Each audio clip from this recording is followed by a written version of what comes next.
Welcome back to the Great Book of Grudges. My name is Nathan, and we are back with a special video. So, I've had this planned for a while, and I haven't been able to upload as much as I normally do because of it. Basically, Total War Warhammer has now turned 1 year old. So, I want to do a review on the actual game, the state of it now, and so on.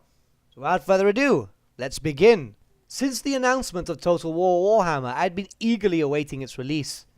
Having grown up with Warhammer Fantasy, playing various races like the Bretonnians, the Skaven, Chaos, it was great to see that in a game, especially a large-scale game like a Total War game.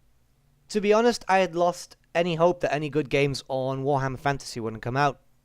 Ever since the release of Age of Sigmar, it's not really a positive light for the fantasy players, But nonetheless, on the 24th of May last year, the game was released on Steam, and it has been a source of addiction for me ever since.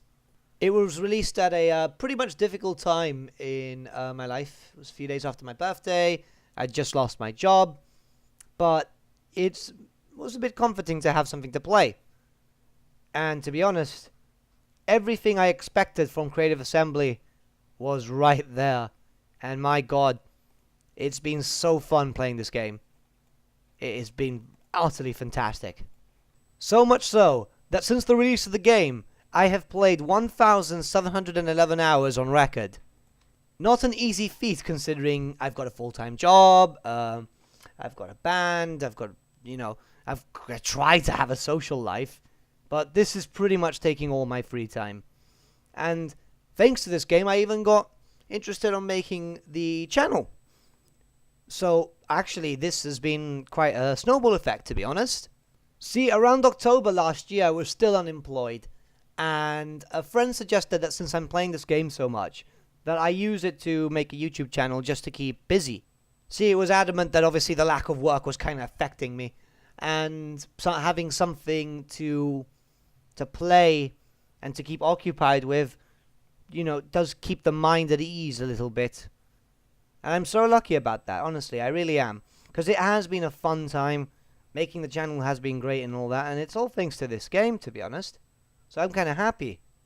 Thanks to this game and channel, I have been able to meet some new people, some new Steam ID friends and so on, play with them, chat with them, have some jokes going. It's kind of nice. So I am quite appreciative of that. Now, this doesn't say that I don't have some things against the game, because there are a few things I wasn't happy about, but we will get to all that. But I digress. So, when the game was released, it was essentially released with 4 races.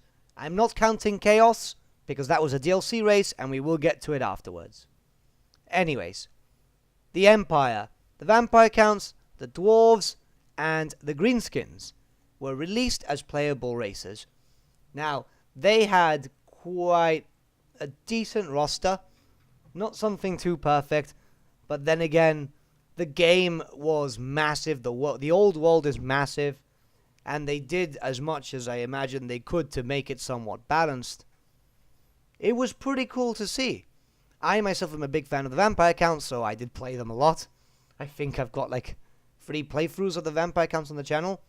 And I've probably done about 7 or 8 already with just for fun. There's a lot. And to be honest, each faction played differently, and it was awesome because of it.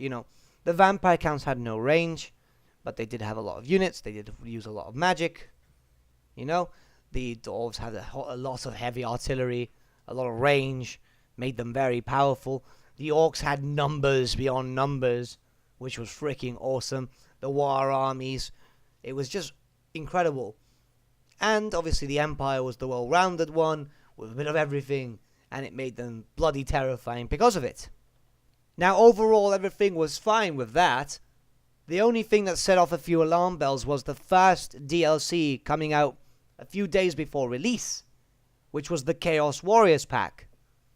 If you wanted to play as the Chaos race of Chaos Undivided, you had to pay a certain amount of euros, sterling, whatever, to unlock this race that was already completed in-game.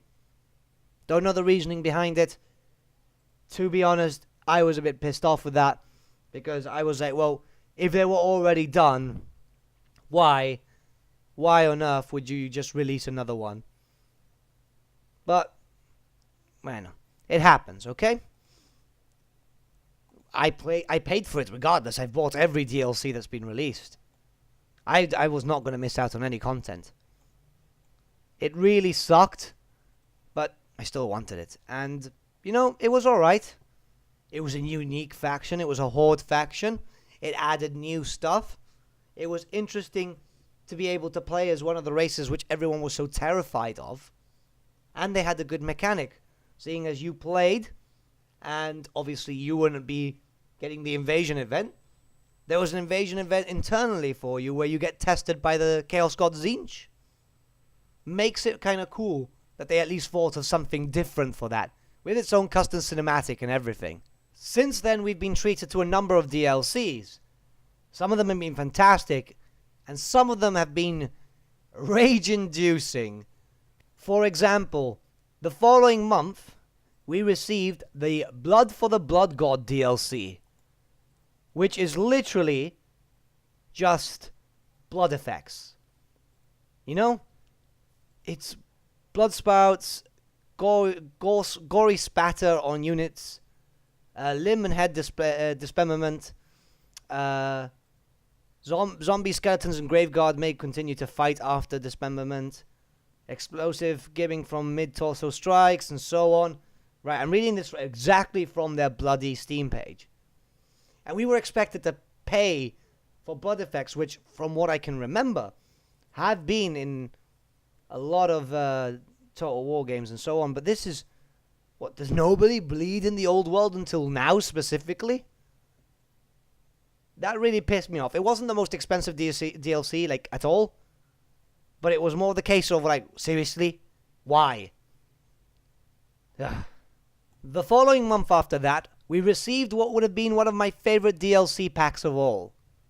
The Call of the Beastmen, which included a new race, obviously the Beastmen, which were added to the Grand Campaign, and had a small mini-campaign called Eye for an Eye. I love the Beastmen. They are just so utterly bizarre. The fact that we had another Horde faction was cool too, because, yeah, fine, it's chaotic, it's still part of Chaos, but it plays so differently. A lot of hit and run tactics. To be honest, good fucking choice. Very good choice. I didn't like Chaos so much, because Chaos was very much hit it on the nose, hit it on the nose, hit it on the nose. You could hide as a Beastman, you can recuperate, you can build up, you could just be a force to be reckoned with without them knowing. And to be honest, it was a good DLC. It's a bit more expensive than usual.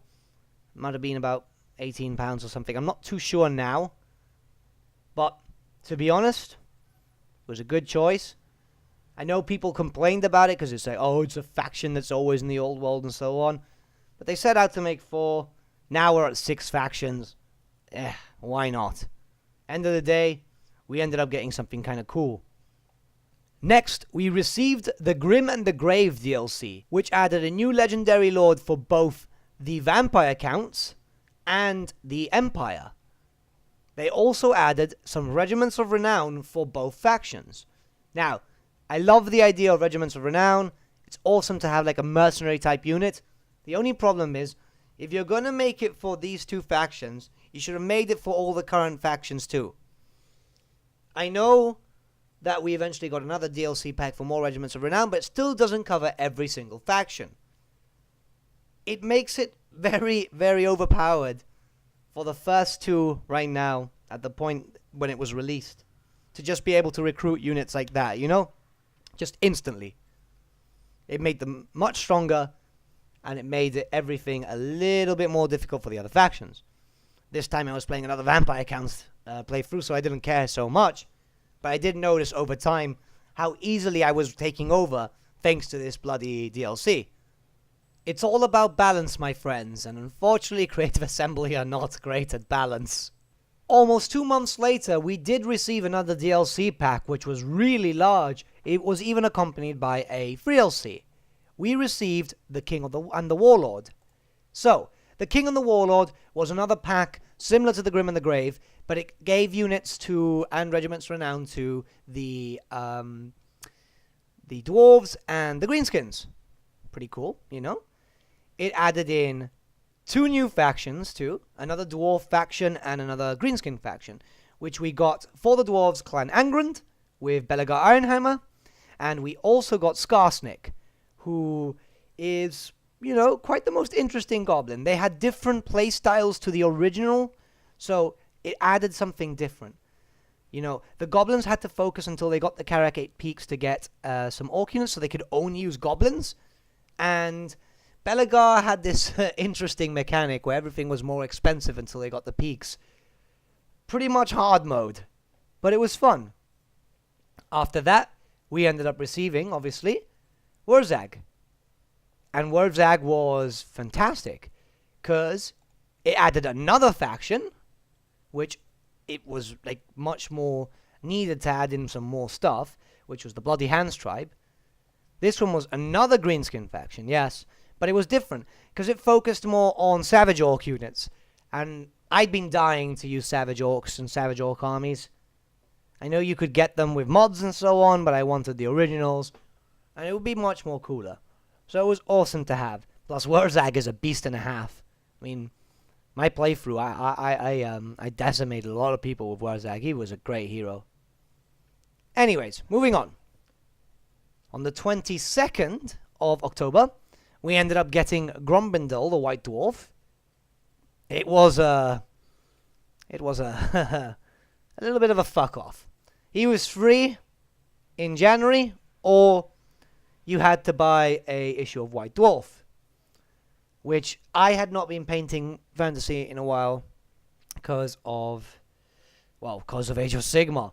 So it was a bit of a fuck off. I'm more pissed off because in my town, all the magazine retailers would not bring in White Dwarf. So I had to literally cross the border into another country. I mean, it's not that far considering where I'm from, but it was still annoying to have to go into another country, get lost for a while, and then find the hobby shop that sold White Dwarf. But all cool. You know, I got the hero. I wanted him for the release, so I made sure to get him. At the end of the day, I'm not going to skip out on something because I wanted to play the dwarves and I wanted to play as Grombindel. He was overpowered as fuck. My god.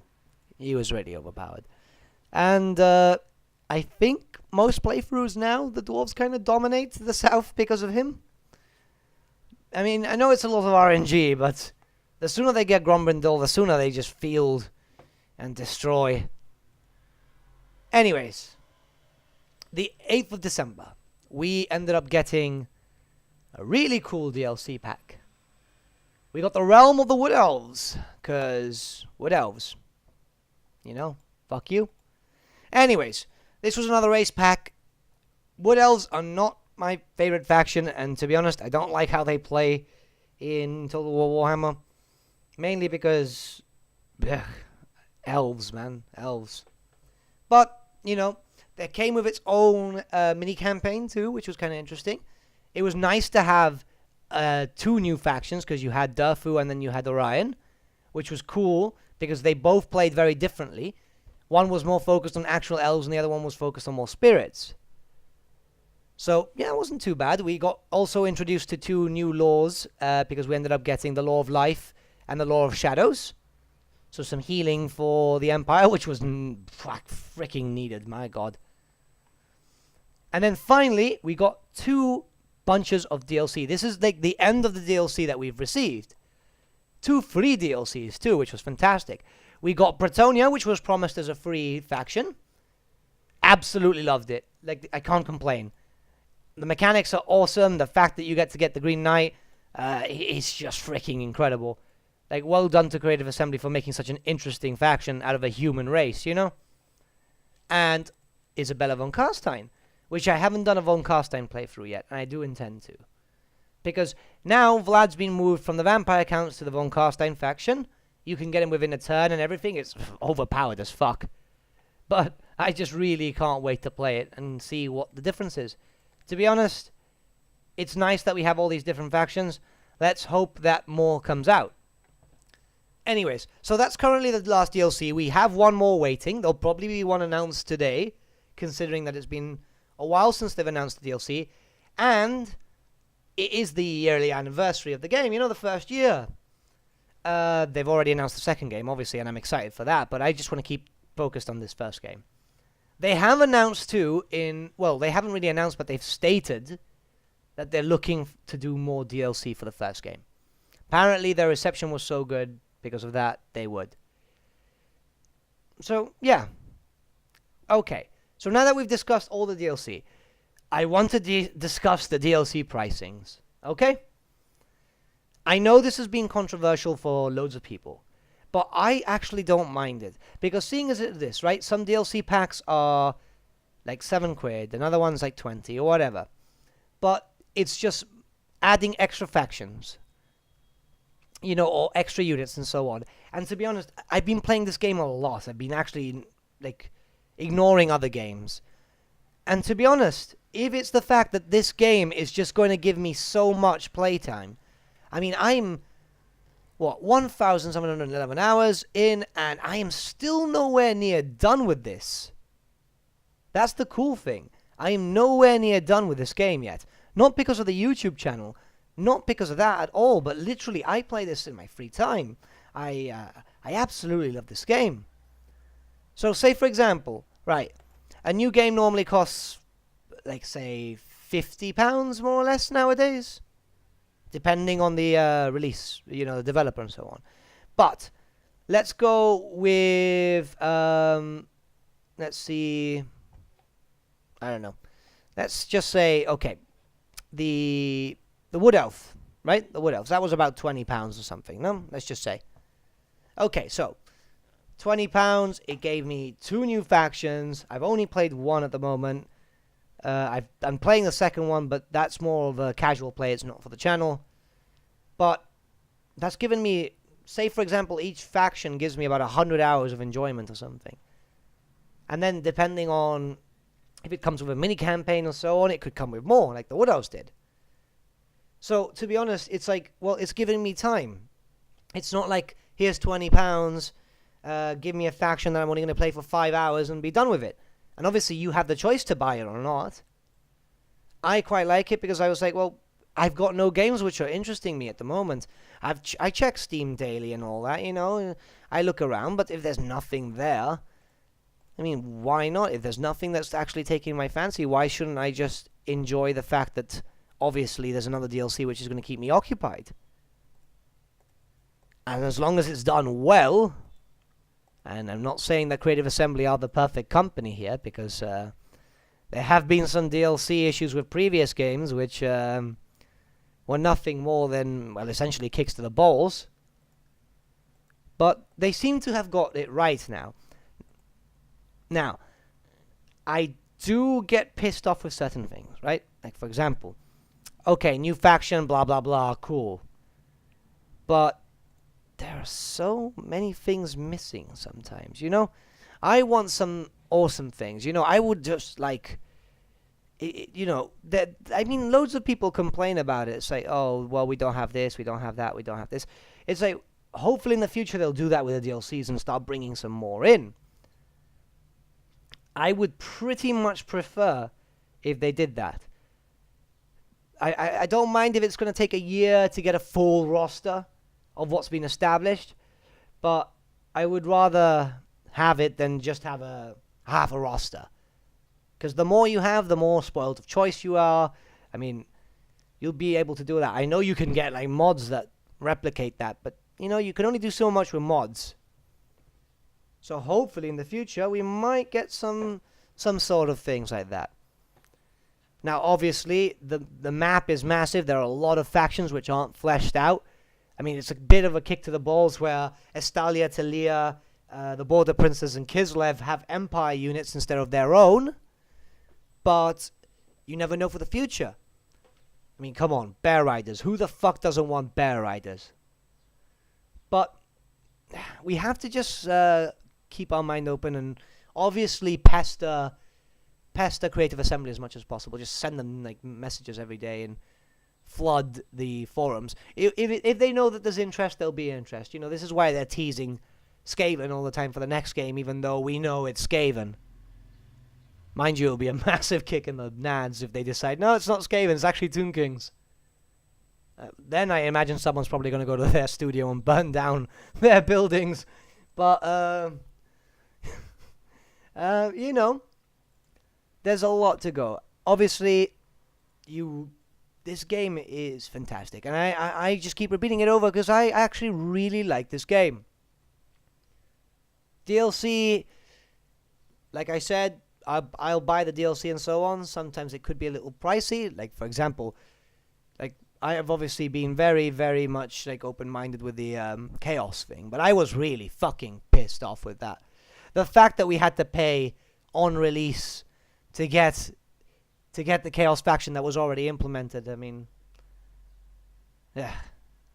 But either way, it has been quite fun, and I can't really complain. To be honest, it is one of the best games I've played so far in the most recent years.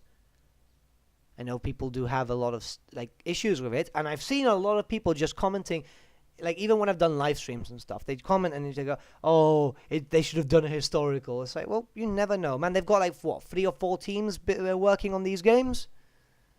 You never know. It's just this is like quite established. If they want to do a historical game, they've got to go into the history, blah blah blah. Find everything, whereas this, they've got all the law books right there slapped to them. Probably Games Workshop mailed them copies of everything. So, you know, I like this idea more than the historicals anyway. I mean, magic and all that, much more cooler. But we'll find out very soon. Who knows? Who knows?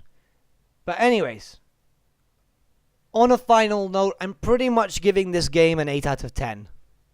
It could have been perfect if we would have had the rosters already and the sub-factions would have been fleshed out and so on. But you know, it's a good mark. 8 out of 10 is good. I'm very impressed with this game, and I look forward to the many hundreds, if not thousands of hours more I've got left with the first game until the second one, then the joining of the 2, and then finally the third. So, I mean, bloody hell. This is going to be fun. And I look forward to doing more Let's Plays and lore videos for you guys. It's been really fun. It's been great knowing you guys too. But yeah, I guess we're done now. So until then, guys, I shall see you all soon. Thanks for watching. Adios.